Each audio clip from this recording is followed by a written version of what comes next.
E a palavra que eu quero trazer para vocês hoje é uma palavra muito forte que Deus falou comigo.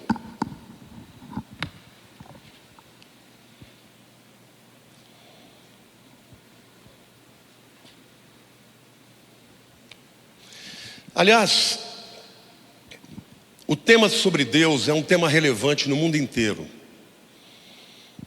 Seja entre pessoas cultas, letradas, em sociedades avançadas de primeiro mundo, seja em tribos indígenas no meio da selva que nunca receberam nenhum missionário que pudesse compartilhar da fé. Deus, de alguma maneira, se revela através da revelação geral na natureza para todo mundo. Mas o mesmo Deus que se revela se esconde. Porque ainda que as pessoas saibam que existe um Deus, a grande maioria do mundo não entende que Deus é esse e como se relacionar com Ele.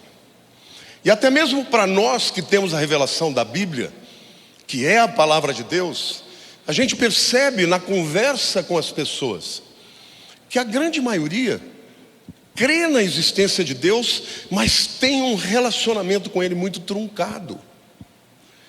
E durante muito tempo eu imaginava assim, pessoas que se relacionam com Deus, que se expressam para Deus, que sentem Deus, são espirituais. Pessoas que não conseguem ter um relacionamento com Ele, são pessoas mais carnais. Até que Deus me deu um estalo. E passando por um tempo de deserto espiritual na minha vida, no momento em que eu passei o momento mais terrível da minha vida, sendo injustiçado, muitas vezes tendo olhares de pessoas que eu amava, desconfiando de mim, e eu buscava Deus e Deus não falava comigo. Até que Deus me falou: filho, eu sou um Deus que me revela, que se revela, mas eu sou um Deus que também se esconde. E eu comecei a perceber que muitas vezes Deus se revela para se manifestar, para mostrar a sua glória, e a Bíblia está repleta de histórias que mostram um Deus interveniente que se revela aos seus, mas pouco se fala na Bíblia de um Deus que se esconde para atrair a atenção dos seus, para chamá-los para o lugar secreto, o lugar onde Ele não vai revelar somente o seu poder, mas Ele vai revelar as coisas que os olhos não viram e nem os ouvidos não ouviram, nem jamais penetrou no coração do homem aquilo que Deus tem para aqueles que o amam. Não é verdade, gente? Não é maravilhoso isso? E quando eu passei por esta fase, eu descobri um Deus que eu nunca tinha descoberto. E eu agradeci a Deus até as calúnias que fizeram contra mim, porque foi aquilo que me levou aos pés do Senhor, foi aquilo que me levou a buscar a Deus como nunca, e a minha vida nunca mais foi a mesma, porque hoje eu conheço esse Deus que se revela também no lugar secreto. Por isso o tema da mensagem de hoje é: por que Deus se esconde? Porque Ele não sempre se manifesta de maneira tão clara para que todo mundo conheça, para que todo mundo adore. Hoje eu quero falar de 5 segredos para vocês, que na verdade são 5 respostas que vão mudar a sua vida, ou melhor, que podem mudar a sua vida. Porque para que estas revelações, para que esses segredos mudem a sua vida, depende da atitude que você vai ter para cada uma dessas revelações, para cada um desses segredos. E eu posso te garantir, meu querido, estas são verdades absolutas, não são questionáveis na Bíblia. E se você, ao apreendê-las, colocá-las em prática, o seu relacionamento com Deus vai mudar de nível. E você, quando estiver passando pelo momento da exuberância, quando Deus se revela, que você chora, que você treme, que você arrepia, você vai dizer glória a Deus.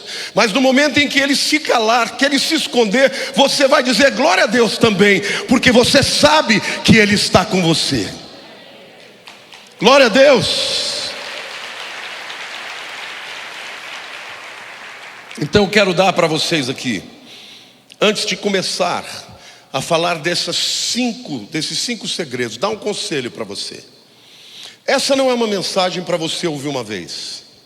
Essa é uma mensagem que você deve ouvir muitas vezes. É uma mensagem, ou você anota, ou você ouve depois quando estiver no YouTube, mas sobretudo, começa a colocar em prática, porque é inexorável que você viva fases da sua vida em que Deus se esconde de você.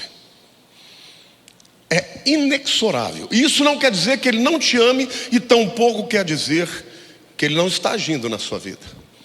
Então, esta é uma mensagem para ser refletida, para ser estudada e para ser colocada em prática. Por que Deus se esconde?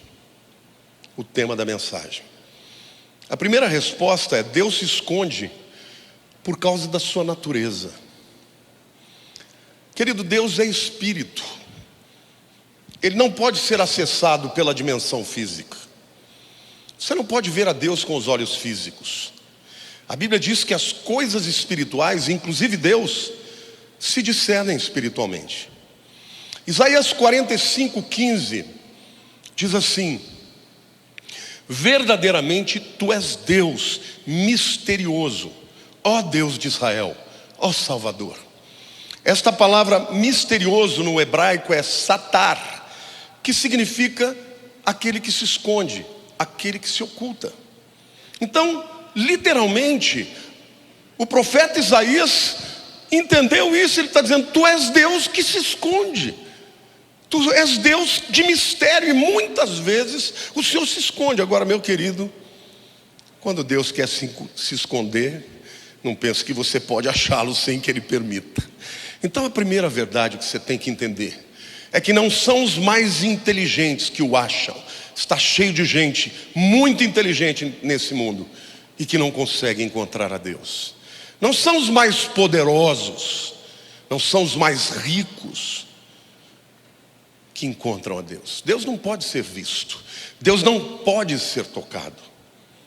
Somente aqueles que acessam o mundo espiritual pela fé é que podem encontrar a Deus. Por que que Deus se esconde? Porque Ele está em outra dimensão. Ele é um Deus espírito, e nós, para acessá-lo, precisamos adentrar a dimensão do espírito pela fé. Portanto, a ciência jamais vai provar a Deus, nunca. Deus criou o homem à sua imagem e semelhança. Adão foi criado como um homem que tinha um corpo. A palavra Adam vem do hebraico Adamá, que é barro. Então, ele tinha as características fisiológicas do barro da terra. Os minerais da terra estão no nosso corpo. Mas Adão foi feito também alma vivente. E Deus é espírito, Ele comunicou a sua natureza para o Adão. Então Adão, embora fosse um homem físico, todo fim de dia, na viração do dia, quando Deus se manifestava, Adão percebia, não sabemos se ele via com os olhos, provavelmente sim, mas ele tinha uma experiência real, verdadeira com Deus. No momento em que ele pecou, no momento em que o homem se tornou soberbo a ponto de querer ser como Deus, para se tornar independente de Deus, ele foi expulso do Éden. Deus colocou 2 querubins com espadas flamejantes, impedindo que ele entrasse de volta no Éden. E a partir daí, ele perdeu a sua capacidade de discernir o mundo espiritual. Então, querido, você não vai acessar a Deus através do seu intelecto, é através do seu espírito. Essa é a primeira verdade que você precisa entender. Tem muita gente que acredita que pode ter um encontro com Deus meramente com o seu entendimento. A segunda verdade, ou o segundo segredo, porque Deus se esconde porque nós só podemos acessá-lo através de Cristo. É somente pela fé em Jesus que você pode acessar a Deus. O homem perdeu o acesso ao Éden, mas em Cristo o homem recupera esse acesso. Eu preguei há muitos anos atrás uma mensagem falando sobre as duas árvores do jardim. Eu falei da árvore do conhecimento do bem e do mal, que era um teste para o homem, se ele queria trilhar o caminho do conhecimento debaixo da vontade de Deus, ou se ele queria se independer de Deus e comer daquele fruto e ser, a partir daquele momento, separado de Deus. Mas naquela mensagem eu também disse que a árvore da vida que estava no centro do jardim é Jesus. Portanto, querido, só Jesus pode levar o homem de volta para um relacionamento com Deus. Amém? Ninguém vai chegar a Deus se não for por Jesus. Pode aplaudir.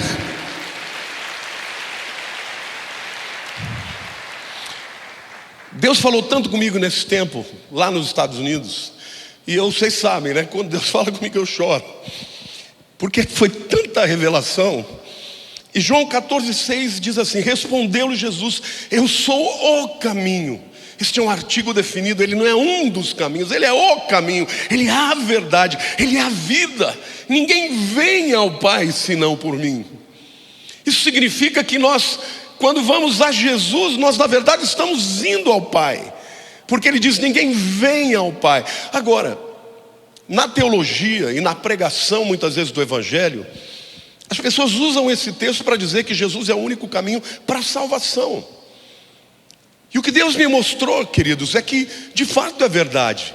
Mas esse texto não está falando da salvação, está falando de ir a Deus. A consequência de alguém encontrar o caminho que é Jesus, a verdade que é Jesus, vai a pessoa de Deus em primeiro lugar e consequentemente é salvo. Então, Jesus está claramente falando de algo anterior à salvação, que é um encontro pessoal com o próprio Deus.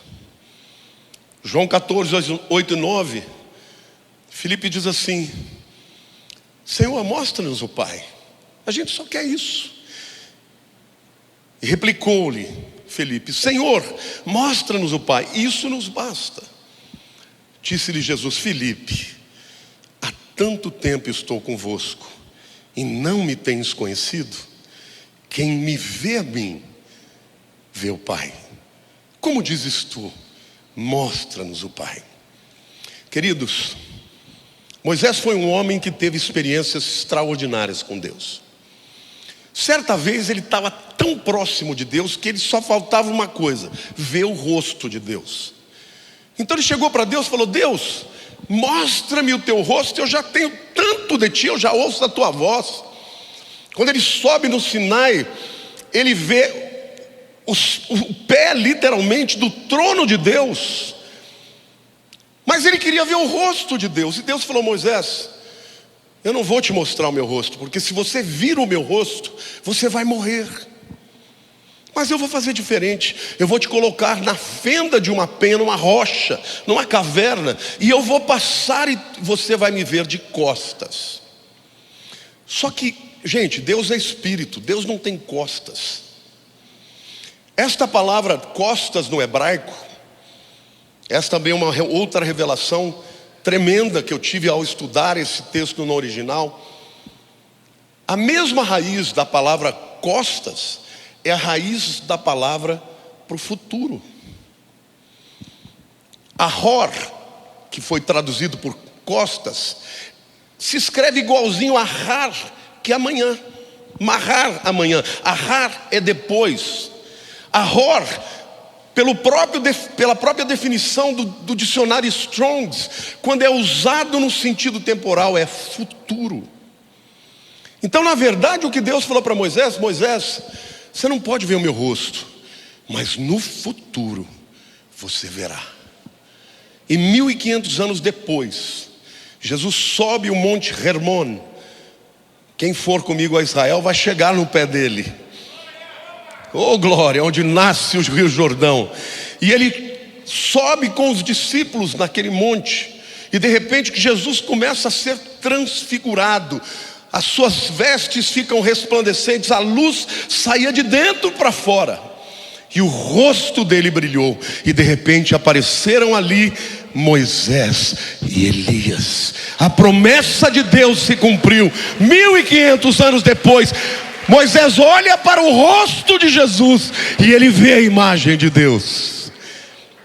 Os discípulos entenderam: quem vê a mim, vê ao Pai.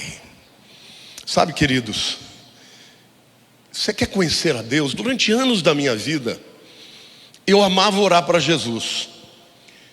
Porque Jesus, eu falava, Jesus me entende. Ele é humano como eu sou. Deus não, Deus é tão grande que Ele não entende. Eu descobri que Deus é igualzinho a Jesus. Jesus era misericordioso. Ele tinha compaixão dos que sofriam, do leproso, da adúltera, dos outcasts, dos que eram repudiados pela sociedade. Ele amava estar no meio deles. Esse é o Deus que nós cremos. Ele não é um Deus carrasco, Ele é um Deus todo-poderoso, sim, mas Ele é igual a Jesus. Glória a Deus. Você pode aplaudir ao Senhor?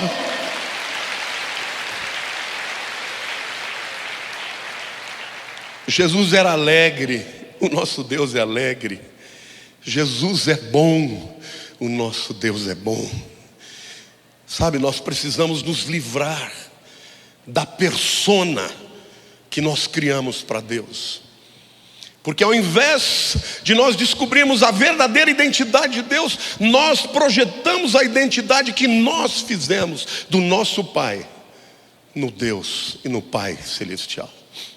Muitas pessoas não conhecem a Deus, porque olham para Deus pelo filtro dos seus pais terrenos, que pecaram, que erraram, que muitas vezes foram abusivos. E aí são pessoas que desejam se entregar para Deus, mas não se entregam para Ele. Eu quero dizer para você que eu era um desses. Mas foi no momento em que eu estava mais fragilizado, que eu busquei a Deus e falei: Senhor, o Senhor sabe da minha inocência. Por que o Senhor está me deixando passar por isso? E queridos, eu busquei a Deus de todo o meu coração. E quando Deus se manifestou, foi de forma extraordinária. E Deus falou: tá bom assim, ou você quer mais do que isso? E eu tenho para dizer para você que todas as suas dores, todas as suas lutas, todos os seus problemas, Deus conhece. Mas Ele permite muitas vezes que você passe pelo deserto, pelo momento em que Ele se cala e se esconde, para que você possa o conhecer como este Deus, que quando Ele entra na tua história, Ele entra para dar um fim nos teus inimigos, e você reconhece que Ele te ama. Glória a Deus!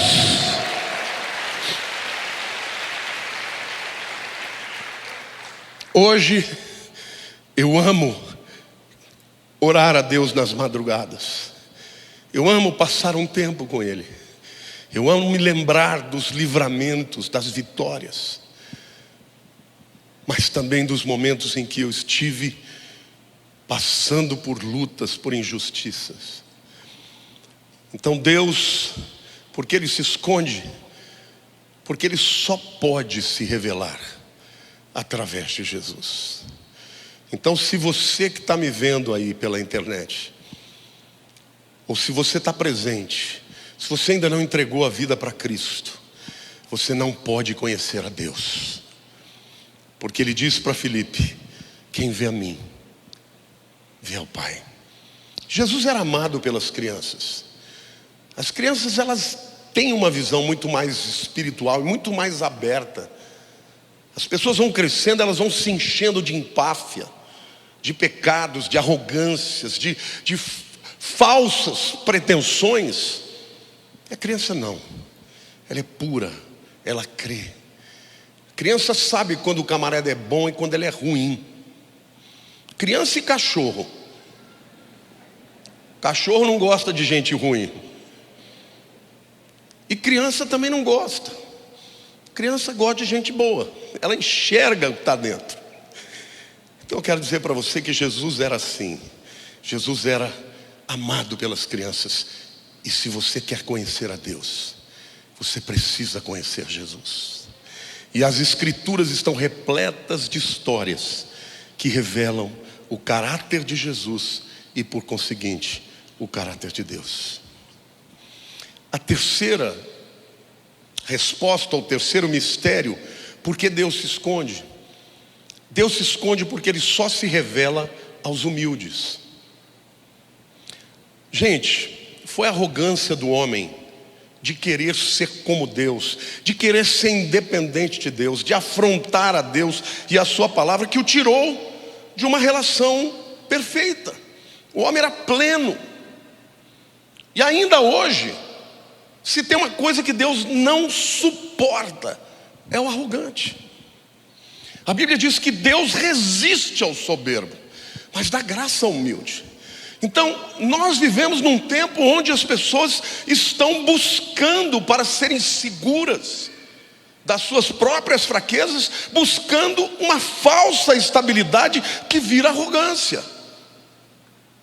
E ao longo da história, muitos homens quiseram chegar a Deus de maneira arrogante.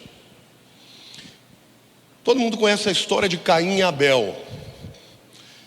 E todo mundo sabe que ambos trouxeram uma oferta para Deus. Uma foi rejeitada, e a Bíblia diz que Deus rejeitou não só a oferta de Caim, mas rejeitou a Caim também. E a oferta de Abel foi aceita. E o interessante no texto de Gênesis, capítulo 4, versos 3 a 5, o texto diz assim: aconteceu que no fim de uns tempos, trouxe Caim do fruto da terra uma oferta ao Senhor. Fim dos tempos, ou seja, ele trouxe depois de tudo, e uma oferta ao Senhor. Abel, por sua vez, trouxe das primícias do seu rebanho e da gordura desse. Agradou-se o Senhor de Abel e da sua oferta, ao passo que de Caim e da sua oferta não se agradou. Irou-se, pois, sobremaneira Caim, e descaiu-lhe o semblante. Veja que coisa incrível. Primícia fala do primogênito. Abel era pastor de ovelhas, nasceu a ovelhinha, as ovelhinhas, a primeira que nasceu, ele já correu para dar a Deus. Então mostra que não só o seu coração está premente para dar o melhor, e no primeiro momento que ele recebe a sua graça, ele vai dar para Deus. O outro, de tudo que sobrou, depois de ter gasto, de ter feito, no final de uns tempos ele trouxe uma oferta, e não a oferta. E Deus falou: eu não preciso disso. A tua eu não aceito, a tua eu aceito. Além do que, a teologia mostra que a oferta de Caim era uma oferta que não era de sangue, e a de Abel era o sacrifício de um animal inocente. E muito provavelmente, quando Deus, após o homem ter pecado, ter matado 2 animais para fazer uma cobertura, uma roupa para Adão e Eva, muito provavelmente Deus orientou que era daquela maneira que eles se aproximariam dele. E muito provavelmente os rabinos dizem que aquela oferta deveria ser no dia do Yom Kippur, o dia da expiação. Então Abel obedientemente vem e traz o melhor, a primícia da sua oferta, e a oferta que Deus aceitava. o sacrifício que já apontava para Cristo. E Caim, depois de tudo que ele pagou das suas dívidas, obviamente, eu estou aqui usando de uma metáfora para os nossos dias, no tempo errado, a oferta errada e com o coração errado. Outros homens, como Nimrod, quiseram chegar a Deus através da sua arrogância, nenhum deles foi aceito. Certa vez Jesus, refletindo sobre esse tema, ele fala aos seus discípulos, numa oração para Deus e depois falando aos discípulos, lá em Lucas 10, de 21 a 24. Naquela hora exultou Jesus no Espírito Santo e exclamou: graças te dou, ó Pai, Senhor do céu e da terra, porque ocultaste essas coisas aos sábios, aos instruídos, e as revelaste aos pequeninos. Sim, ó Pai, porque assim foi do teu agrado. Tudo me foi entregue por meu Pai. Ninguém sabe quem é o Filho senão o Pai, e também ninguém sabe quem é o Pai senão o Filho, e aquele a quem o Filho quiser revelar. E voltando-se para os seus discípulos, disse-lhes: particularmente, bem-aventurados os olhos que veem as coisas que vós vedes, pois eu vos afirmo que muitos profetas e reis quiseram ver o que vedes e não viram, e ouvir o que ouvis e não ouviram. Queridos, hoje está entrando na igreja do mundo uma heresia muito mortal, satânica, que é uma teologia em que as pessoas querem se sentir empoderadas, querem saber que elas são competentes e são capazes, quando isso não está na Bíblia, meus irmãos. Isso é a verdadeira síndrome de Lúcifer, que era extraordinariamente criado por Deus, mas não se contentou e quis ser maior do que Deus. Eu vou estabelecer o meu trono acima do trono do Altíssimo. E hoje você vê púlpitos falando: você pode, acredite em si mesmo. Quando a Bíblia fala sobre isso? Deus se revela aos humildes. Quanto mais alguém arvora para si uma competência, Deus vira o rosto.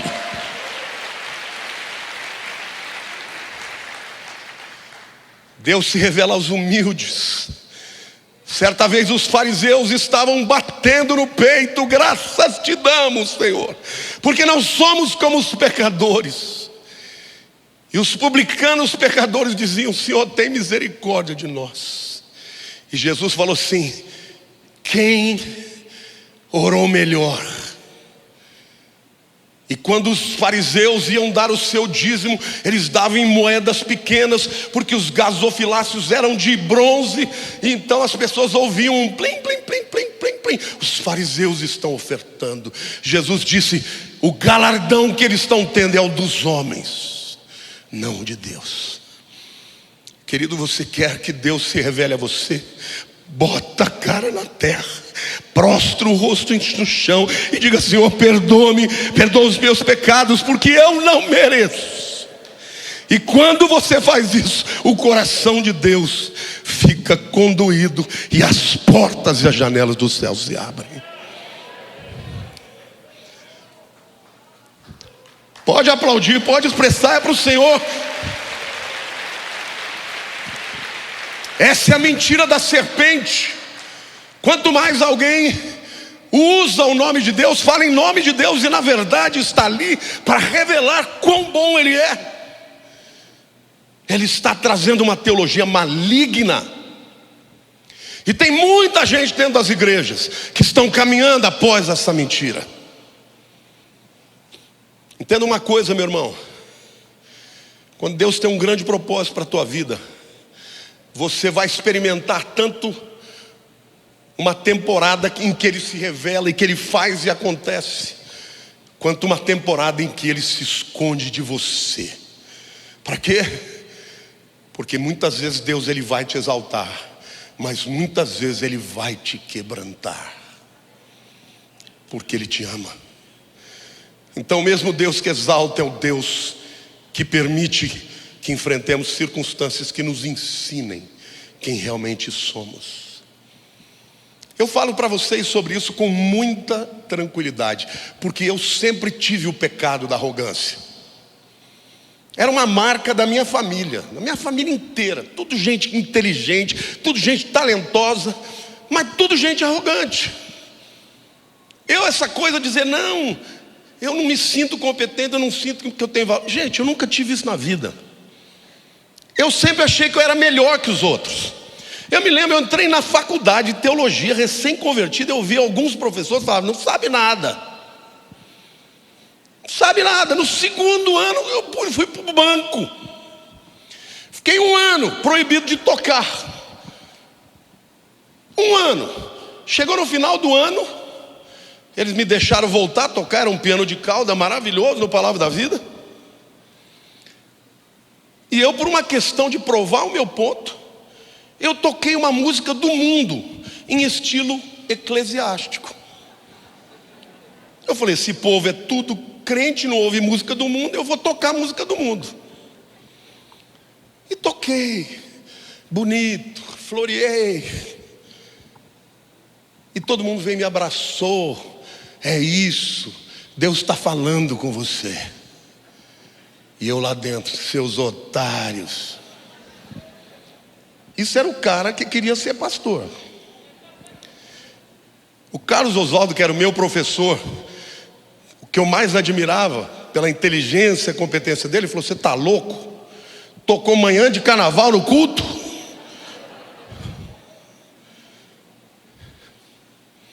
E Deus falou comigo, vou ter que te quebrar demais, seu arrogante. Eu fiquei 2 anos pedindo perdão para Deus. 2 anos compreendendo que aquele era o meu pecado e que eu não queria ser assim.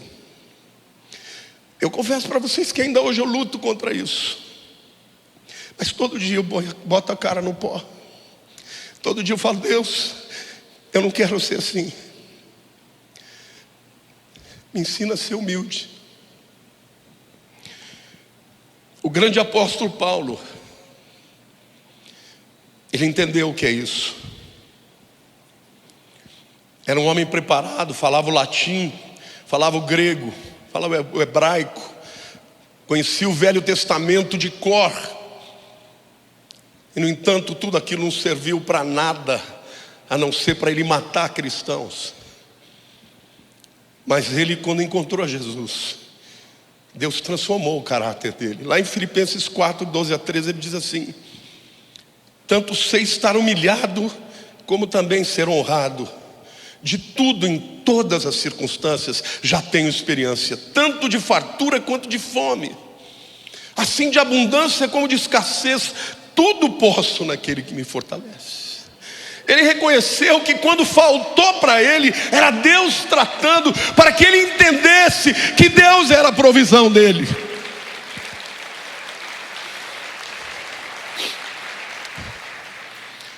Ele entendeu que quando ele tinha muita fartura, era Deus que estava dando a ele. E quando ele não tinha fartura, era Deus que estava cuidando dele.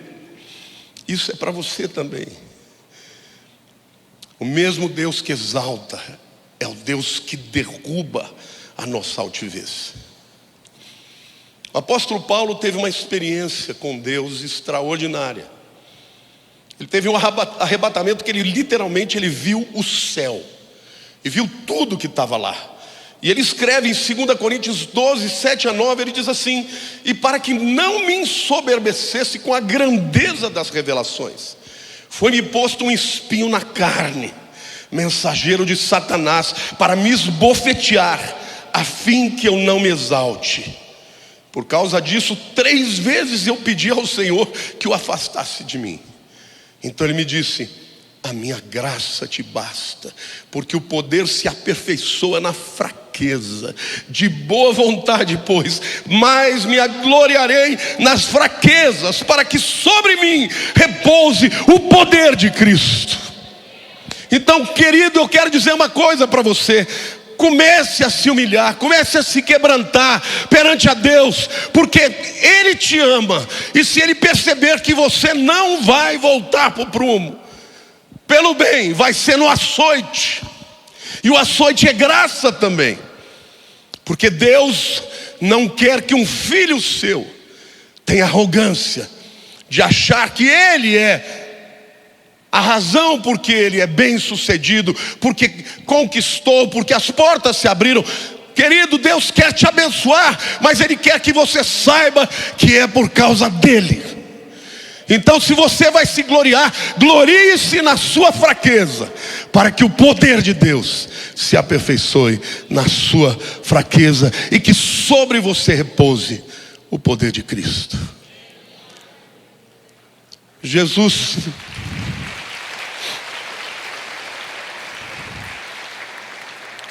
se manifestou visivelmente a Paulo no dia da sua conversão, mas foi quando ele estava no deserto da Arábia que ele se revelou no lugar escondido, quando ele teve essa revelação, esse grande arrebatamento. O apóstolo Paulo mudou. No começo da carreira cristã dele ainda era topetudo, bateu de frente com os outros apóstolos, disse: olha, sou igualzinho a vocês, não recebi o evangelho de vocês não, foi direto de Jesus. Já era convertido, mas ainda estava topetudo. E Deus permitiu que ele passasse por todo tipo de açoite, de perseguição, apedrejamento. E quando você vai estudando a vida de Paulo, no meio da vida dele ele diz: Jesus Cristo veio, eu sou o menor dos apóstolos. E no final da vida ele disse: Jesus Cristo veio para salvar os pecadores, dos quais eu sou o maior deles. Quando ele era mais crente, quando ele estava mais perto de Deus, quando ele reconhecia o tamanho da sua miséria e não as suas muitas qualidades e competências. Tudo posso é de Deus, desde que venha acompanhado por naquele que me fortalece, porque o poder de Deus se aperfeiçoa na fraqueza. Então, para simplificar para você, eu quero dizer: Deus gosta de gente humilde e Deus resiste a gente soberba. A quarta verdade que eu queria compartilhar com vocês: por que Deus se esconde? Deus se esconde porque só se revela aos que têm sede dele. Jeremias 29, 12 a 13 diz assim: então me invocareis, passareis a orar a mim, e eu vos ouvirei. Buscar-me-eis e me achareis quando me buscardes de todo o coração. Querido, deixa eu te dizer uma coisa para você: Deus não precisa de você. Se você não existisse, Ele continuaria sendo Deus. Então não pense que você vai buscar a Deus de qualquer jeito. Vai dar o quinto lugar para Deus, porque afinal de contas Ele é poderoso, Ele pode resolver os meus problemas. Não pense que você vai dar o quinto lugar para Deus e Ele vai se revelar a você. Não vai. Porque Ele se revela àqueles que o desejam de todo o coração, aqueles que o buscam de todo o coração. Há um grande filósofo, apologeta, talvez o maior do século XX, chamado G.K. Chesterton, um dos homens mais brilhantes que já viveram. Ele diz assim: deixe a sua religião ser menos uma teoria e mais um caso de amor. Deixe a sua religião ser menos uma teoria e mais um caso de amor. Você pode enganar qualquer pessoa, mas a Deus você não engana. Se você não desejar e não amar e não buscar de todo o coração, Ele não vai se revelar a você. Seu relacionamento vai ser sempre superficial. Davi, o homem segundo o coração de Deus, eu sempre, quando deparo Deus falando que Davi é o homem segundo o coração, eu falo: meu Deus do céu, não consigo entender como é que pode um cara tão falho como ele Mas Davi amava a Deus mais do que qualquer coisa. No Salmo 27, verso 7 e 8, ele diz assim, ele está numa oração e está clamando a Deus. Ele diz: ouve, Senhor, a minha voz, eu te clamo.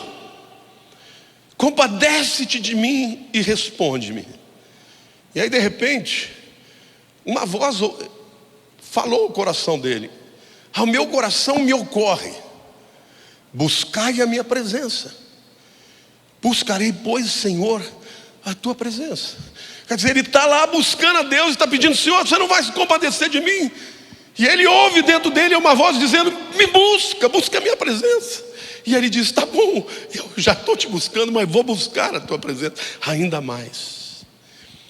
Davi estava no trono de Israel, em Jerusalém, e ele estabeleceu o tabernáculo, onde estava a arca, e durante 7 vezes por dia, ele deixava os seus afazeres de rei, e ia se prostrar perante o Deus de Israel. Por que esse homem nunca perdeu uma batalha na vida dele? Porque ele amava a Deus acima de tudo.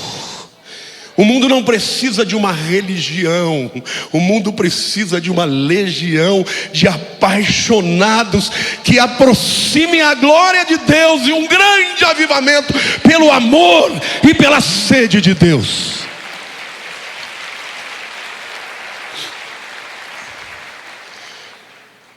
Mateus 5,6, Jesus diz: bem-aventurados, Macários no grego significa felizes, os que têm fome e sede de justiça, porque serão fartos.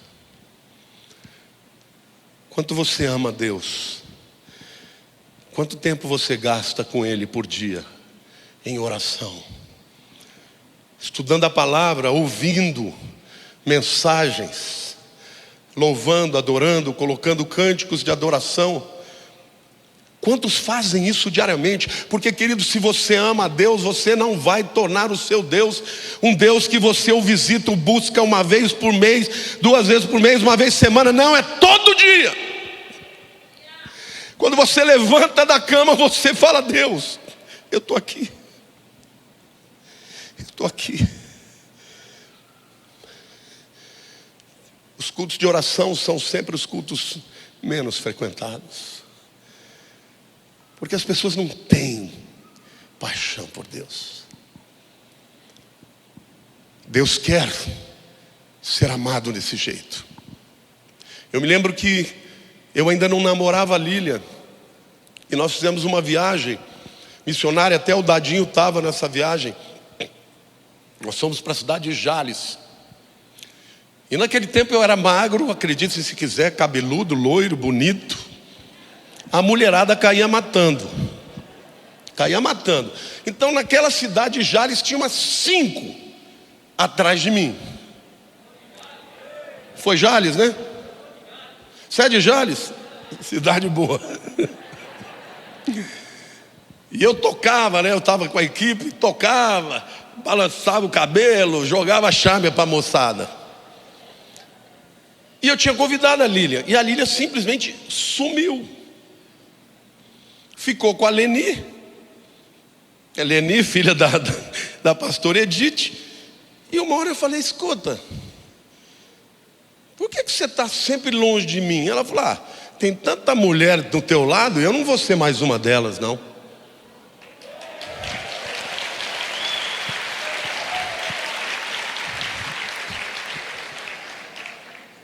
Aí que eu gamei nela. Deus faz assim: você me quer, tem que querer mesmo. Você me ama, tem que me dar o primeiro lugar.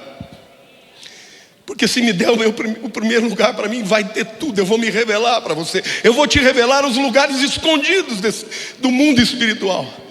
Mas se você quiser se relacionar comigo sem sede pela minha presença, você nunca vai saber o privilégio de estar no meio de uma guerra e se sentir protegido, de estar no meio de uma situação em que você não tem nenhuma capacidade de resolver e saber que você não está sozinho. E a quinta e última Razão porque Deus se esconde. Deus se esconde porque Ele só se revela aos verdadeiros adoradores.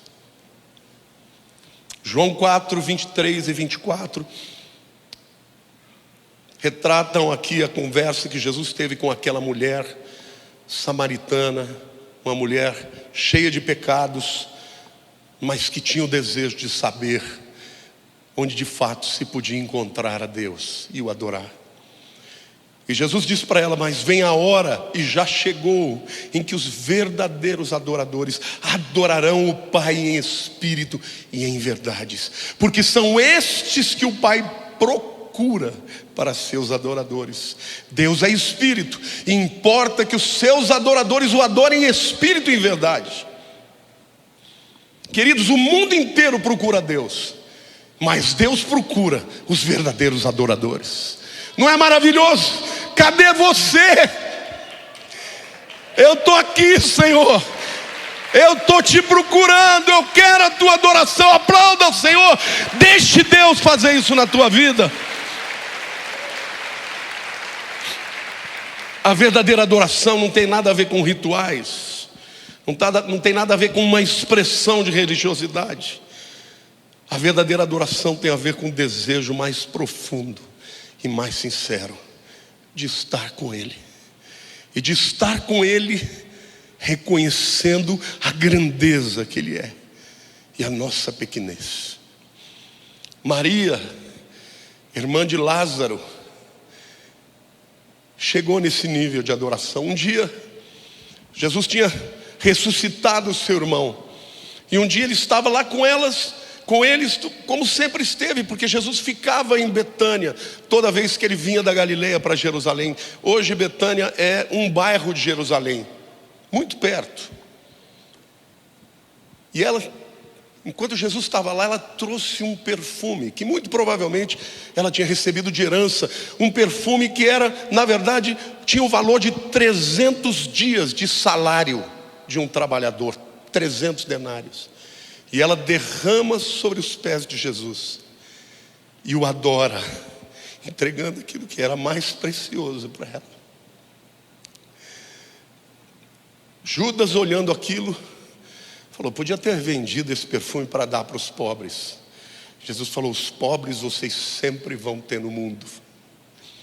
Ela fazendo isso está me preparando para o meu sepultamento. Naquela semana Jesus foi crucificado. Ela não deu o que sobrou, ela deu tudo o que ela tinha, por amor ao seu Senhor. Davi, ele dizia: como suspira as corças pelas correntes de água, a minha alma tem sede de ti. A minha alma tem sede do Deus vivo. Davi passou grande parte da sua vida no deserto, fugindo de Saul. Não havia água em todo lugar, e ele muitas vezes presenciou as corças procurando a água. E ele dizia para Deus: Deus, eu tenho saudade de estar na presença do Senhor, no tabernáculo. Como suspira pelas águas a corça, a minha alma tem sede de ti. Maria Madalena, uma mulher que muito provavelmente tinha sido adúltera também, de quem Jesus expulsou demônios. Quando Jesus morre, ela amava tanto a Jesus que ela foi no terceiro dia até o túmulo, sabendo que ela não podia encontrar nada além de um corpo inerte e morto. Mas ela foi ali também para trazer especiarias para adorar aquele que era o seu amado, o Senhor. E quando ela chega lá, ela tem uma experiência extraordinária. Lá em João capítulo 20, versos 11 a 16. Maria, entretanto, permanecia junto à entrada do túmulo chorando. Enquanto chorava, abaixou-se e olhou para dentro do túmulo, porque na ressurreição a pedra foi rolada. E viu 2 anjos vestidos de branco sentados onde o corpo de Jesus fora posto, um à cabeceira e outro aos pés. Quem for comigo para Jerusalém, vocês vão entrar dentro dessa tumba. Então eles lhes perguntaram: mulher, por que choras? Ela respondeu: porque levaram meu Senhor e eu não sei onde puseram. Tendo dito isso, Voltou-se para trás e viu Jesus em pé, mas não reconheceu que era Jesus. Perguntou-lhe Jesus: mulher, por que choras? A quem procuras? E ela, supondo ser ele o jardineiro, respondeu: Senhor, se tu o tiraste, diz-me onde o puseste e eu o levarei. Disse-lhe Jesus: Maria. Ela, voltando-se, lhe disse em hebraico: Rabone, que quer dizer mestre. Que encontro glorioso.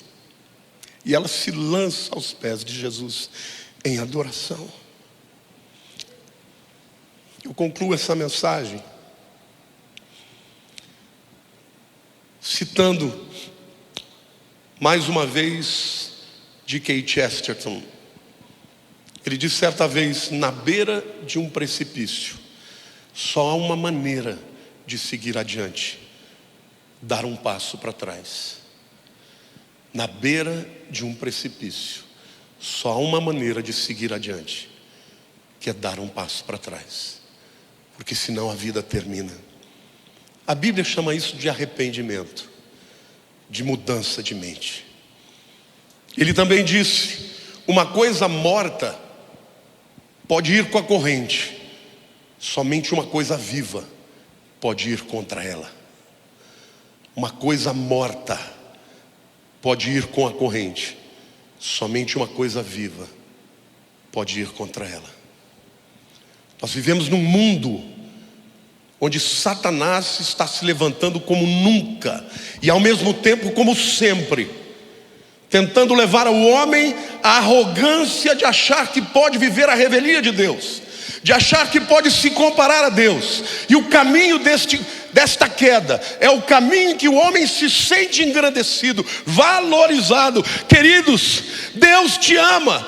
Você não precisa se valorizar, Ele te valoriza. É Ele quem te ama, é Ele quem te defende, é Ele quem te engrandece. Não queira você seguir o caminho da serpente.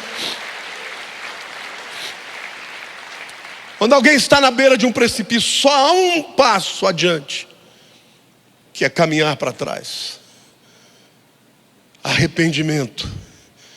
Temos que nos quebrantar a cada dia e clamar pela sua misericórdia. As pessoas mais improváveis tiveram encontros com Deus no lugar secreto. Maria Madalena, uma ex-endemoniada. Saulo, um matador de cristãos. Por que Deus se revelou ao Saulo? Porque ainda que ele tivesse uma maneira torta, ele amava Deus de todo o seu coração. Deus falou: eu quero essa paixão para mim. Está expressando da maneira errada, mas eu vou transformar esse homem. E fez dele o maior de todos os evangelistas e apóstolos. Ele se revelou a João, o discípulo que mais amou. Foi o único que viu a Cristo na sua exuberância, como Cristo glorificado. Os outros o viram como ressuscitado. João o viu na sua forma glorificada. E portanto ele escreveu o Apocalipse. Por quê? Porque João foi aquele que mais o amou. O único dos apóstolos que permaneceu com Jesus até o fim. O único que estava na cruz, além das mulheres. Maria, a outra Maria, Maria Madalena e João. Deus quer se manifestar na nossa dimensão. Ele quer entrar na tua história e botar a sua mão pesada contra os seus inimigos e te dar a vitória e a porta aberta. Ele quer se manifestar poderosamente, mas também Ele quer te atrair para o lugar secreto. Então não estranhe quando Ele se calar. Não estranhe quando você o buscar e Ele não responder. Porque na verdade o que Ele deseja é que você cumpra todos esses requisitos que foram apresentados. E eu te digo uma coisa: há uma promessa de Deus para a tua vida, que nem olhos viram, nem ouvidos ouviram, nem jamais penetrou no coração humano o que Deus tem preparado para quem? Para aqueles que o amam. Quantos aqui querem amar a Deus como Ele merece ser amado? Quantos aqui querem amar a Deus de todo o teu coração, de todo o seu coração? A Escritura é muito clara: os que se humilham serão exaltados.